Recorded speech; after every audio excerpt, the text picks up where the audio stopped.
Компании «Ташир». Все грани бизнеса.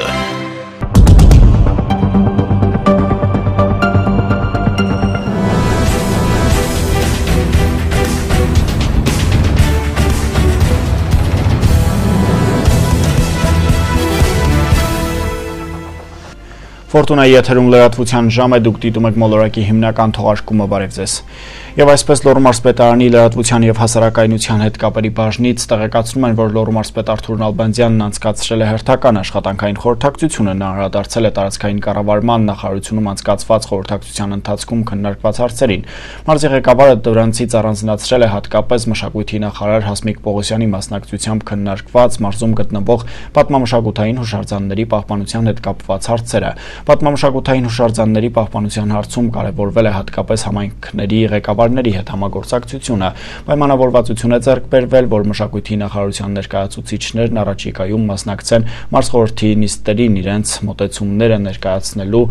արձանագրված խախտումների մասին տեղեկացնելու եւ համագործակցության վերաբերյալ մեխանիզմներն առաջարկելու նպատակով։ Պայմանավորվածություն է ձեռք բերվել նաեւ, որ նոր ուսումնական տարվա սկզբից մարզպետարանների աջակցությամբ մարզի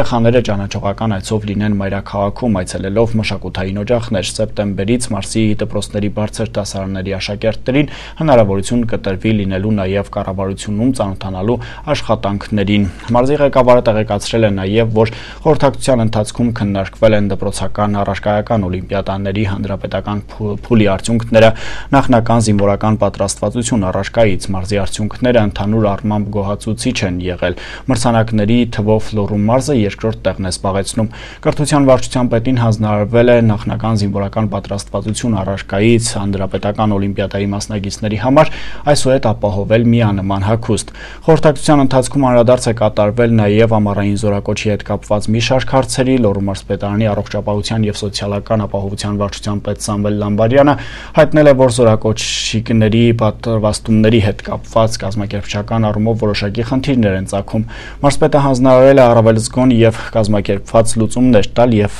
ամառային զորակոչը կազմակերպել բարձր մակարդակով եւ անթերի։ Մարզպետարանի ֆինանսական եւ սոցիալ-տնտեսական զարգացման վարչության պետ Սևակ Հովհաննիսյանի տեղեկացմամբ դեռևս մտահոգիչ չէ սեփական եկամուտների հավաքագրման ընթացքը։ Արթուր Նալբանդյանը խստորեն զգուշացրել է հետևողական աշխատանքներ տանել իրավիճակը շտկելու համար։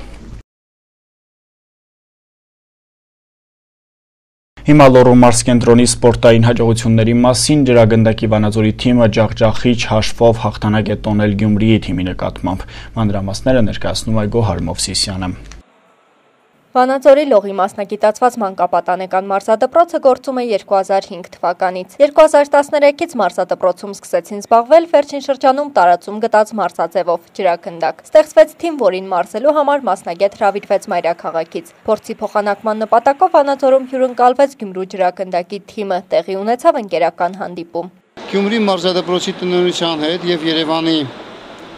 ջրագնդակի ֆեդերացիայի հետ պայմանավորվածություն ենք ձեռք բերել, որ այսօր գան Վանաձոր ընկերական հանդիպում անցկացնենք երկու թիմերի միջև, քանի որ Գյումրիի թիմը նախորդ տարիներին պարապել է, հիմա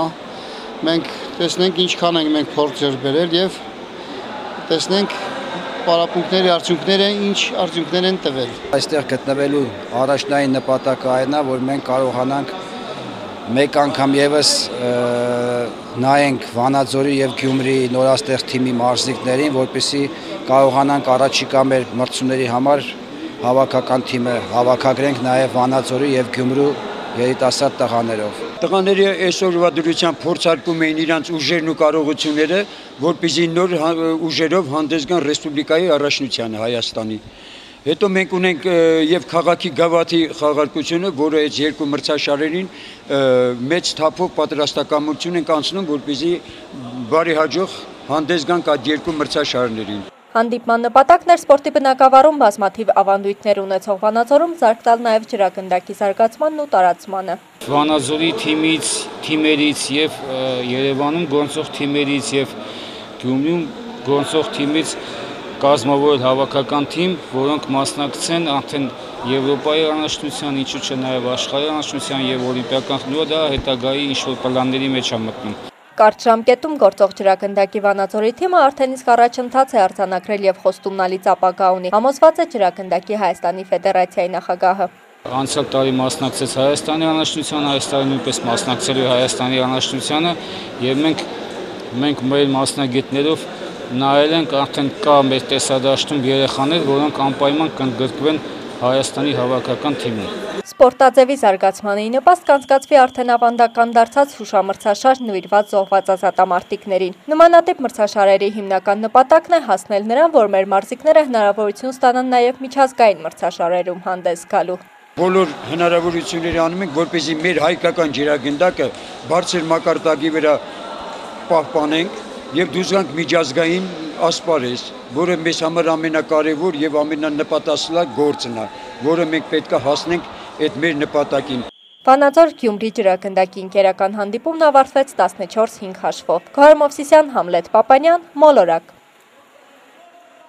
Շարունակում ենք թողարկումը բարեկամներ, ինչպես արդեն մեր եթերներից տեղեկացել եք, Վանաձորի Թալգրիգ թիմը դարձել է Հայաստանի ֆուտզալի առաջնության չեմպիոն եւ այդ ամենը տեղի է ունեցել 3 խաղ առաջ եւ Թալգրիգին մնացել է ընդամենը 1 խաղ, այն Պոլիտեխնիկի հետ է սեփական հարկի տակ մայիսի 22-ին Վանաձորի մարզապալատում եւ իմ հյուրն է այսօր Արամը, Թալգրիգի հավատարիմ երկրպագուն, ով կոչ ունի ասելու ֆուտբոլասերներին։ Արամ, բարի օր։ Բարի օր։ Արամ, քո վաղեմի երազանքը կայացավ, Թալգրիգը դարձավ ֆուտզալի առաջնության չեմպիոն վերջապես։ Ինչ կասես նախ այդ մասին, քո կարծիքն եմ ուզում իմանալ։ Բնականաբար բոլորս ուրախ ենք, հարգելի Սարգիս, որովհետև արդեն երկար տարիներ մենք մասնակցում ենք Հայաստանի ֆուտզալի առաջնությանը եւ չենք ունեցել այսպիսի ուրախալի դեպք, այսպիսի ուրախալի լուր եւ իմ վաղեմի երազանքը այո կատարվեց։ Մեր թիմը դարձավ Հայաստանի Հանրապետության չեմպիոն։ Ես կուզեի հիշես ամենադժվար պահերը, թմբուկներով, պաստառներով, այստեղ էլ դու ամեն ինչ արեցիր, որ մենք 2 րոպեների ընթացքում պաստառը փակցնենք եւ բոլորը տեսնեն Թալգրիգ, Վանաձոր այդ անվանումները։ Ամենադժվար պահերը երկրպագության ընթացքում ինչ տեղի ունեցավ, որ մինչեւ հիմա հիշում ես։ Այո, դժվար պահեր շատ են եղել, կառանձնացնեմ հատկապես Պոլիտեխնիկի հետ մեր խաղերը, անգամ բանը հասավ նրան, որ ծեծկրտուկ եւ ասենք ծանր խաղեր, հիմնականում իրենց հետ եւ հիմա սպասում է հերթական պայքարը նույն թիմի հետ։ Եվ այսօր քո կոչը ինչի մասին է, ուզում եմ դա լսենք նաև, հիմա հեռուստադիտողներին կարող ես այն հեռուստադիտողներին, ովքեր ֆուտբոլասեր են եւ ինչու ոչ նաև նրանց, ովքեր բարձրապես կողքից են նայում այդ ամենին, կարծում եմ մայիսի 22-ին իսկապես մեծ իրադարձություն է եւ թեև հաղթական խաղը արդեն խաղացել է Թալգրիգը, այնուամենայնիվ հաղթական խաղ է նաև Պոլիտեխնիկի հետ հանդիպումը եւ պետք է Թալգրիգը ամեն ինչ անի, կարծում եմ, որ հաղթանակ տոնի նաև այդ հանդիպման ընթացքում։ Քո կոչը լսում ենք։ Սիրելի վանաձորցիներ, եւ այսպես մեր բոլորիս կողմից երկար սպասվածը։ Վաղը չէ մյուս օրը, մայիսի 22-ին, ժամը 2-ին Վանաձորի սպորտի պալատում մեծ ֆուտբոլ է։ Հանդիպում են 2 բարձրակարգ թիմեր։ Հայաստանի Հանրապետության ֆուտզալի առաջնության նորընծած չեմպիոն Վանաձորի Թալգրիգը եւ երկրորդ տեղով ընթացող Երևանի Պոլիտեխնիկը։ Հայաստանի ազգային խաղերի ժամանակ ամբողջ ազգովի երկրպագում ենք մեր հավաքականին։ Դե եկեք նույնպես ամբողջ քաղաքովի երկրպագենք մեր ազգային ակումբին։ Սիրելի վանաձորցիներ, կոչ եմ անում բոլորիդ ներկա գտնվել այդ խաղին եւ երկրպագել մեր սիրելի թիմին։ Մայիսի 22-ը պատմական է լինելու Վանաձորի ֆուտբոլի պատմության մեջ, որովհետեւ բոլորս գիտենք, որ բարձրագույն առաջնություններում չի եղել որևիցե դեպք, որ Վանաձորի թիմը ստանձնի հանրապետության չեմպիոնի կոչումը։ Եվ հիմա եկել է այդ պահը, եւ հիմա դա իրականություն է։ Վանաձորի Թալգրիգը, մեր բոլորի սիրելի թիմը, ձեր աջակցության կարիքն ունի, ձեր ջերմության կարիքն ունի։ Բոլորս միասին դեպի սպորտի պալատ, որպեսզի մեծարենք մեր սիրելի չեմպիոն Վանաձորի Թալգրիգին։ Շնորհակալություն Արամ եւ ուզում եմ նաեւ մի հարց ուղղել քեզ, այ Թալգրիգը դառնալով Հայաստանի ֆուտզալի առաջնության չեմպիոն, արդեն պետք է Հայաստանից դուրս նաեւ խաղա։ Պատրաստվում ես մեկնել այդ խաղերին քո թմբուկով կրկին։ Միանշանակ հարգելի Սարգիս, դա իմ վաղեմի երազանքն է, դա իմ վաղեմի ցանկությունն է, եւ ինչպես ասում են, որտեղ իմ թիմը, այնտեղ էլ ես։ Այսքան երկրպագությունը, այսքան էներգիան, որ ես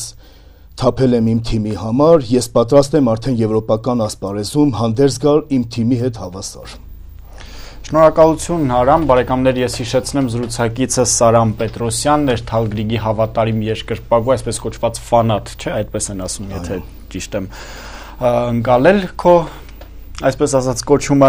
մայիսի 22-ին եւս մեկ անգամ հիշեցնում ենք Վանաձորի մարզապալատում տեղի կունենա պոլիտեխնիկի հետ հանդիպում, Թալգրիգը կխաղա պոլիտեխնիկի հետ եւ դա Հայաստանի ֆուտզալի այս տարվա առաջնության վերջին հանդիպումն է։ Վանաձորի Թալգրիգը դարձել է չեմպիոն դեռ 3 խաղ առաջ, բայց այնուամենայնիվ այդ խաղը շատ կարեւոր է եւ իսկապես ակնկալվում է երկրպագուների ակտիվություն եւ իսկապես ֆուտբոլային մեծ իրադարձություն է, այնտեղ կլինեն նաեւ պաշտոնատար անձինք եւ մայիսի 22-ը պետք է տոնի վերածել նաեւ երկրպագուների մեծ բանակի շնորհիվ, որովհետեւ դա եւս ինչ որ առումով պատվի հարց է եւ պետք է լինել Վանաձորի հաղթած արդեն թիմի կողքին։ Այնպես որ մայիսի 22 Վանաձորի մարզապալատ մուտքն ազատ է, բոլոր ցանկացողները կարող են ներկա գտնվել, իսկ մենք շարունակում ենք թողարկումը եւ այժմ հավելված տեսանյութ։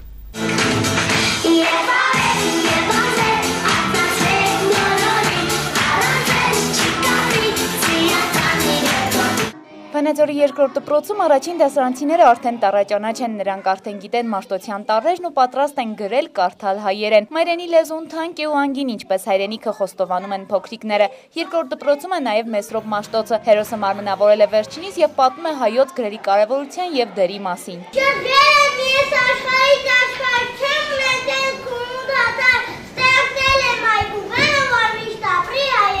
Երկ, պար ու ասմոնք բեմում փոքրիկներն են, նրանք ջանում են ներկայացնել իրենց ստացած ողջ գիտելիքները։ Այս կաննան հետ, այս ծաղկունքի, այս թռչնակի, այս սարվակի, հետն այս երկի ու զարթոնքի, բացվեց լեզուն մանուկների։ Մեր դպրության չերթողահայր, մեր անմոռաց Մեսրոպ Մաշտոց, արարեցիր դու մեզ համար, մարգարտաշար տարրերն հայոց։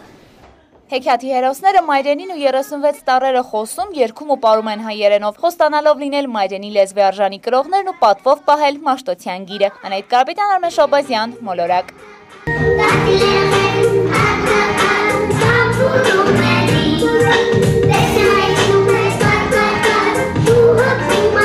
Կարճատև դադարից հետո ծանոթացեք նաև եղանագիտեսության Էռնա Անտոնյանի մեկնաբանությամբ, իսկ ես այսքանով ձեզ հրաժեշտ եմ տալիս եւ մաղթում ամենայն բարիք ցտեսություն։ Լուսատուն ներկայանում է իր առաջադեմ էլեկտրամոնտաժման համակարգի համար նախատեսված բոլոր տեսակի ժամանակակից սարքավորումներով։ Հաղորդալարեր եւ մալուխներ սկսած 0.12 մմ քառակուսուց մինչեւ 250 մմ քառակուսի կտրվածքով, ինչպես պղնձե, այնպես էլ ալյումինե։ Ուղղետաժներ, էլեկտրական պահարաններ, մագնիսական թողարկիչներ, եռաֆազների համար նախատեսված ավտոմատ անջատիչներ, պաշտպանի անջատման սարքեր, ջերմային ռելեներ, ինչպես նաև մանրամասն խորհրդատվություն։ Լուսատու, էլեկտրամոնտաժեք ձեր բնակարանը, օֆիսը կամ մարտադրամասը բացառապես մեր որակյալ սարքավորումներով։ Լուսատու։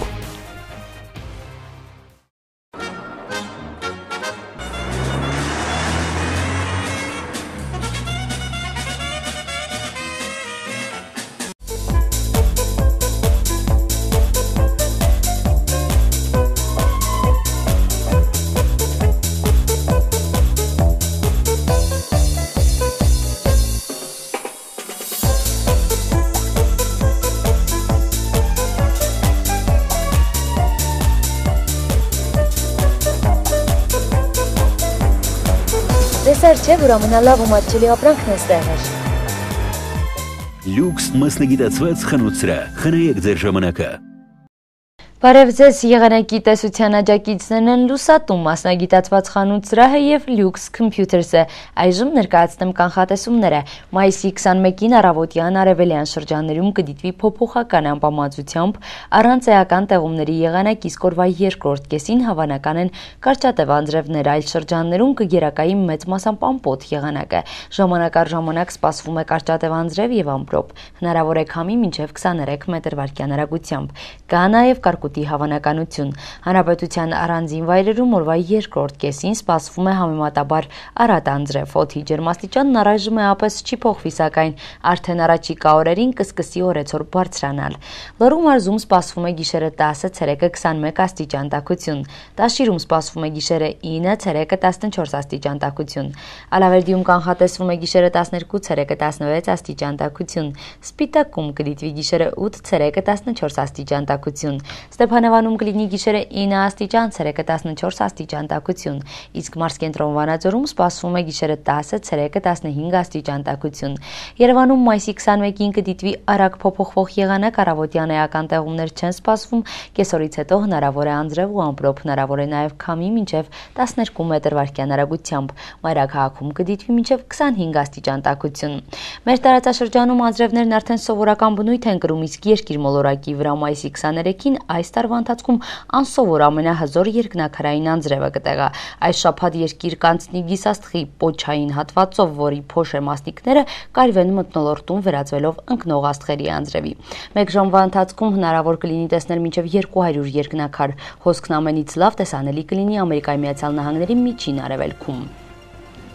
Եղանակի մասին այսօր այսքանը, անկախ եղանակից ժպտացեք հաճախ, ցտեսություն։